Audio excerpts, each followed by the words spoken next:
നമസ്കാരം. ട്രെൻഡിറ്റിന്റെ trend lab എന്ന സെഗ്മെന്റിലേക്ക് എല്ലാവർക്കും സ്വാഗതം. ഇന്ന് നമ്മൾ സംസാരിക്കാൻ പോകുന്നത് മറ്റൊന്നിനെ കുറിച്ചുമല്ല, നമ്മുടെ ഹൃദയത്തോട് ചേർന്ന് നിൽക്കുന്ന എന്നാൽ ഓരോ നിമിഷവും മാറിക്കൊണ്ടിരിക്കുന്ന ഫാഷനെ കുറിച്ചാണ്. 2026 ഇന്ത്യയിലെ ഫാഷൻ ലോകം എവിടെ എത്തി നിൽക്കുന്നു? എന്തൊക്കെയാണ് പുതിയ ട്രെൻഡുകൾ? പഴയത് എന്തൊക്കെയാണ് തിരിച്ചു വരുന്നത്?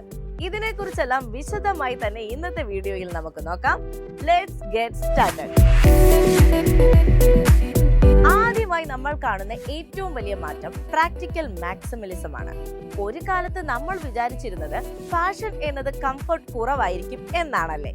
എന്നാൽ 2026 ആയപ്പോഴേക്ക് കഥ ആകെ മാറി. ആളുകൾക്ക് ലുക്കും വേണം, ഒപ്പം കംഫർട്ടും വേണം. പ്രത്യേകിച്ച് നമ്മുടെ വിവാഹ വസ്ത്രങ്ങളിൽ ഇത് പ്രകടമാണ്.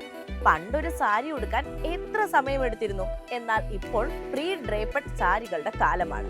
മിനിറ്റുകൾക്കുള്ളിൽ ഉടുക്കാൻ കഴിയുന്ന ബെൽറ്റും ബോഡീസും ഒക്കെയുള്ള സാരികൾ ഇന്ന് ട്രെൻഡിങ് ആണ്. ലെഹങ്കകളുടെ കാര്യമെടുത്താൽ കനത്ത ദുപ്പട്ടകൾക്ക് പകരം കോർസെറ്റ് സ്റ്റൈൽ ബ്ലൗസുകളാണ് താരം. അടുത്തതായി നമ്മൾ കാണുന്നത് ആന്റി ഫിറ്റ് വസ്ത്രങ്ങളാണ്. ശരീരത്തോട് ഒട്ടിക്കിടക്കുന്ന വസ്ത്രങ്ങളെക്കാൾ ലൂസായതും ശ്വസിക്കാൻ എളുപ്പമുള്ളതുമായ വസ്ത്രങ്ങൾക്കാണ് ഡിമാൻഡ്. പ്രത്യേകിച്ച് നമ്മുടെ കേരളം പോലുള്ള ചൂടുള്ള കാലാവസ്ഥയുള്ള സ്ഥലങ്ങളിൽ കഫ്താൻ സ്റ്റൈൽ ഡ്രസ്സുകളും ഓവർ സൈസ്ഡ് കോട്ട് സെറ്റുകളും വലിയ തരംഗമാണ് സൃഷ്ടിക്കുന്നത്.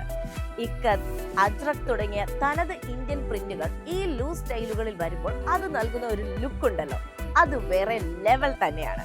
ഇനി പുരുഷന്മാരുടെ കാര്യം പറയാതിരിക്കാൻ പറ്റില്ല. 2026 ആണുങ്ങളുടെ ഫാഷൻ വളരെ ബോൾഡാണ്. മുമ്പ് വെറും ഫോർമൽ ഷർട്ടുകളിൽ ഒതുങ്ങിയിരുന്നവർ ഇന്ന് പരീക്ഷണങ്ങൾക്ക് തയ്യാറാണ്. ഏറ്റവും രസകരമായ കാര്യം നമ്മുടെ മുണ്ടും ലുങ്കിയും ഹൈ ഫാഷൻ ലോകത്തേക്ക് തിരിച്ചെത്തിയിരിക്കുന്നു എന്നതാണ്. ഒരു സ്ട്രക്ചേർഡ് ബ്ലേസറിന്റെയോ ഷർട്ടിന്റെയോ കൂടെ സ്റ്റൈലിഷായി ലുങ്കി ഉടുക്കുന്നത് ഇപ്പോൾ ഒരു ഫാഷൻ സ്റ്റേറ്റ്മെന്റ് ആണ്. ഇതിനെ റീക്ലൈഡ് ഹെറിറ്റേജ് എന്നാണ് ഡിസൈനർമാർ വിളിക്കുന്നത്. കൂടാതെ പുരുഷന്മാർക്കിടയിൽ സ്റ്റേറ്റ്മെന്റ് ബ്രോച്ചുകൾ ഉപയോഗിക്കുന്ന രീതിയും വർദ്ധിച്ചു വരുന്നു. 2026 നമ്മൾ മലയാളി ഫാഷൻ പ്രേമികൾ ശ്രദ്ധിക്കുന്ന മറ്റൊരു പ്രധാന കാര്യമാണ് സസ്റ്റൈനബിലിറ്റി. ഫാസ്റ്റ് ഫാഷൻ ഉപേക്ഷിച്ച് സ്ലോ ഫാഷൻ രീതിയിലേക്ക് നമ്മൾ മാറിക്കഴിഞ്ഞു. ഒരിക്കൽ ഉപയോഗിച്ച് കളയുന്ന വസ്ത്രങ്ങൾക്ക് പകരം കാലാകാലം നിലനിൽക്കുന്ന കൈത്തറി വസ്ത്രങ്ങൾക്കും നാച്ചുറൽ ഡൈ ഉപയോഗിച്ച വസ്ത്രങ്ങൾക്കും വലിയ പ്രിയമാണ്. ഖാദി, ചന്തേരി തുണിത്തരങ്ങൾ വെറും ബോറൽ ലുക്കിലല്ല, മറിച്ച് വളരെ മോഡേൺ ആയ കട്ടുകളിലാണ് ഇന്ന് വിപണിയിൽ എത്തുന്നത്. പഴയ സാരികൾ റീസൈക്കിൾ ചെയ്ത് പുതിയ ഗൗണുകളാക്കുന്നതും ഈ വർഷത്തെ വലിയൊരു ട്രെൻഡാണ്. നിറങ്ങളുടെ കാര്യത്തിൽ വലിയ മാറ്റങ്ങളാണ് വന്നിരിക്കുന്നത്. പണ്ട് കല്യാണം എന്ന് പറഞ്ഞാൽ ചുവപ്പും സ്വർണ്ണ നിറവും മാത്രമായിരുന്നു.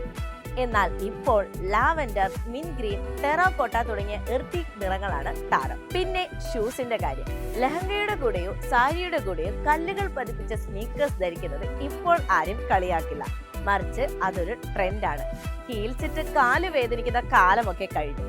ചുരുക്കത്തിൽ പറഞ്ഞാൽ 2026 ഇന്ത്യൻ ഫാഷൻ എന്നത് വ്യക്തിത്വത്തിന് മുൻഗണന നൽകുന്ന ഒന്നാണ്. മറ്റൊരാൾ എന്ത് വിചാരിക്കും എന്നതിനേക്കാൾ എനിക്കിത് ധരിക്കുമ്പോൾ ആത്മവിശ്വാസം ലഭിക്കുന്നു എന്നതിനാണ് ഇന്ന് പ്രാധാന്യം. നിങ്ങളുടെ പ്രിയപ്പെട്ട 2026 ഫാഷൻ ട്രെൻഡ് ഏതാണ്? നിങ്ങൾ പ്രീ ഡ്രേപ്പഡ് സാരികൾ ഇഷ്ടപ്പെടുന്നവരാണോ, അതോ പഴയ ട്രഡീഷണൽ ലുക്ക് തന്നെയാണോ നല്ലത്? ഇതുപോലെയുള്ള ഫാഷൻ റിലേറ്റഡ് വീഡിയോയുമായി ട്രെൻഡ് ലാബിന്റെ മറ്റൊരു എപ്പിസോഡിൽ കാണാം. ബൈ.